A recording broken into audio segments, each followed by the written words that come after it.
জাতীয় নির্বাচনের আগে স্থানীয় নির্বাচন জনগণ মেনে নেবে না। ফজলুর রহমান বিএনপির সমাবেশ ও আলোচনা সভায় একথা বলেন।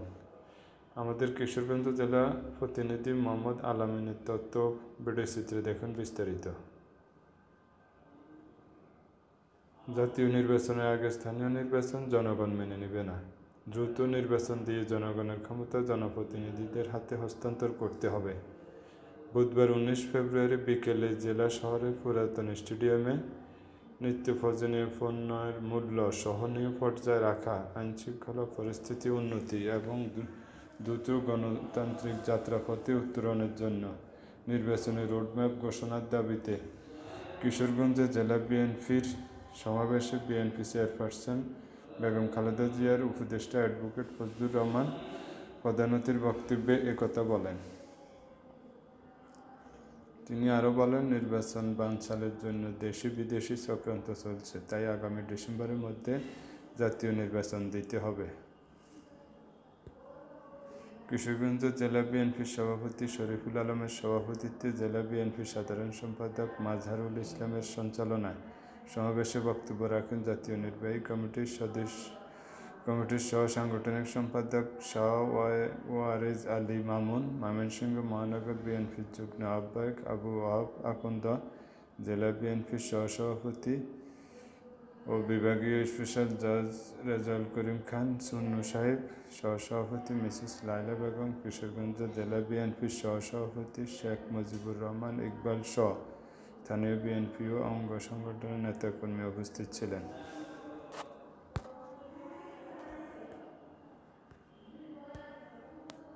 বাংলাদেশ জাতীয় দল বিএনপির পূর্বে কর্মসূচি অনুযায়ী আজকের এই জনসভার সম্মানিত সভাপতি উপস্থিত, আজকে এই সভার আমাদের প্রাণপ্রিয় প্রধান অতিথি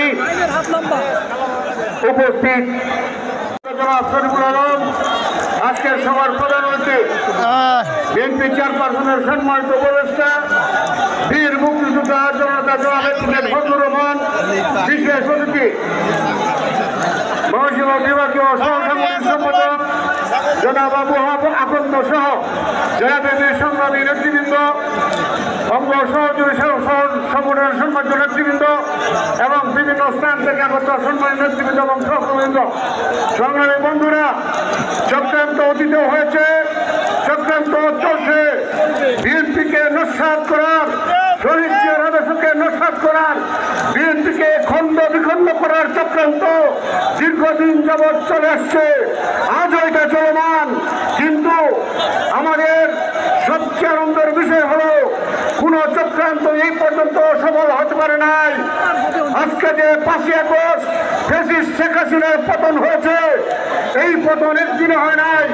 বাংলাদেশ জাতীয়তাবাদী দলের নেতা কর্মীরা দীর্ঘ 17 বছর আন্দোলন সংগ্রাম করে, যে জুলুম অত্যাচার নির্যাতন সহ্য করে, খুন হয়ে গুম হয়ে এই মসৃণ রাস্তাটি প্রস্তুত করেছে, যে রাস্তায় এই আন্দোলন 22 দিনের আন্দোলনের মধ্য দিয়ে শেখ হাসিনার পতন হয়েছে।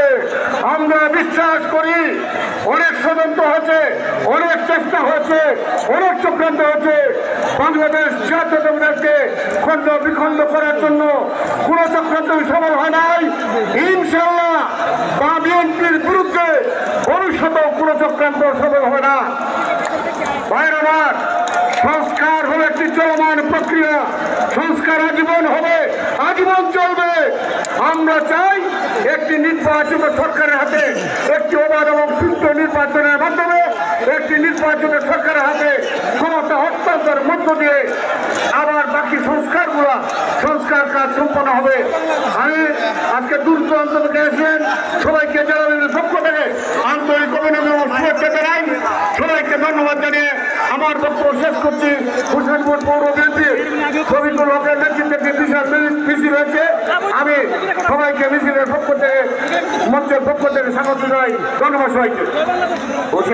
উপস্থিত আজকের সভার সংগ্রামী সভাপতি, উপস্থিত প্রধান অতিথি অ্যাডভোকেট ফজলুর রহমান সাহেব, উপস্থিত নেতৃবৃন্দ, সময় আস্তে আস্তে ফুরিয়ে যাচ্ছে।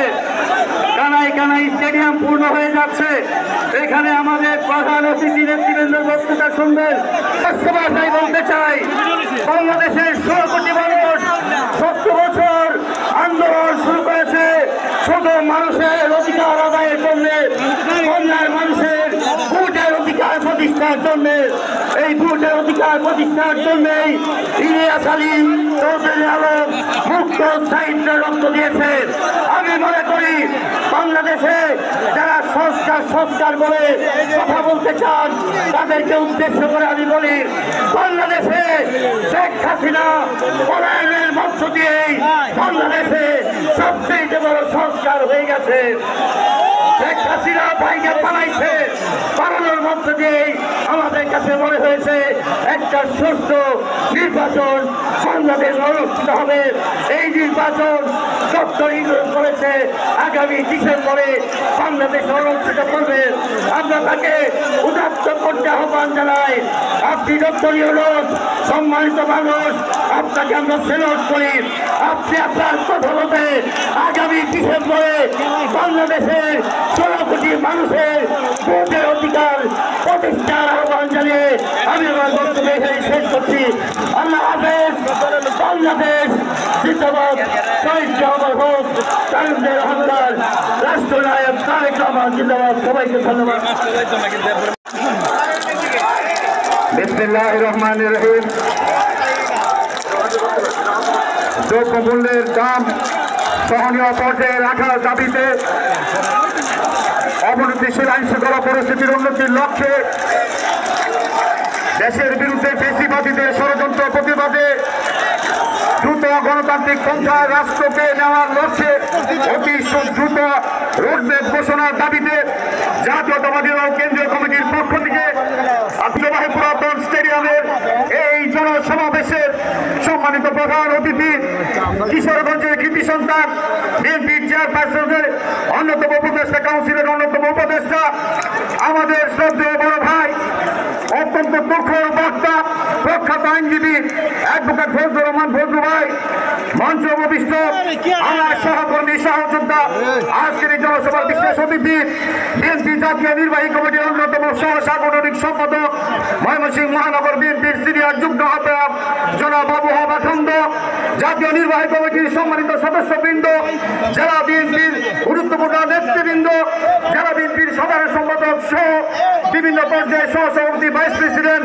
সম্পাদক, সহ সম্পাদক সহ আমার কিশোরগঞ্জ জেলা অধীনস্থ 21টা ইউনিটের বিএনপি সভাপতি, সেক্রেটারি সহ সর্বস্তর নেতাকর্মী ভাইয়েরা, উপস্থিত জাতীয়তাবাদী যুব দল, জাতীয়তাবাদী ছাত্র দল, স্বেচ্ছাসেবক কৃষক দল, শ্রমিক দল, মহিলা দল, জাসাস, তাঁতি দল, মৎস্যজীবী দল এবং ওলামা দল সহ আইনজীবী ফোরামের নেতৃবৃন্দ, উপস্থিত সাংবাদিক বন্ধুগণ, মুরব্বিয়ান যুবক ভাইয়েরা, কিশোরগঞ্জের সর্বস্তরের জনতা, আসসালামু আলাইকুম। প্রিয় উপস্থিতি, আজকে প্রথমে আমি আপনাদেরকে ধন্যবাদ জানাই। দীর্ঘদিন পর স্বৈরাচার মুক্ত বাংলাদেশে আজকে কিশোরগঞ্জের পুরাতন স্টেডিয়ামে জেলা বিএনপি ঘোষিত একটি জনসভাকে রূপান্তরিত করার জন্য আপনাদেরকে অভিনন্দন জানাতে নেতৃবৃন্দ ধন্যবাদ জানাই। আজকে কিশোরগঞ্জ জেলা আমার 21টা ইউনিটের নেতা কর্মীদেরকে, যুবদল, ছাত্রদল, স্বেচ্ছাসেবক কৃষক দল, শ্রমিক দল রাজপথে এসে ওই হায়না স্বৈরাচারী শেখ হাসিনাকে এই দেশ থেকে বিতাড়িত করার আন্দোলনকে আপনারা জীবন বাজি রেখে রাজপথে আপনারা বুকে তাজা রক্ত ফেলে দিয়েছেন, সেই কর্মসূচি বাস্তবায়ন করেছেন। আমাদের অসংখ্য নেতা কর্মী আমরা হারিয়েছি সেই আন্দোলনে। আজকে আমরা কিন্তু এখনো পরিপূর্ণভাবে স্বৈরাচার মুক্ত হতে পারি নাই।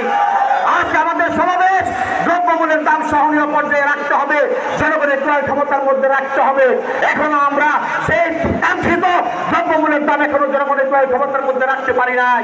আমাদের দাবি অবনতি আইন শৃঙ্খলা পরিস্থিতি যেরকম উন্নত হওয়া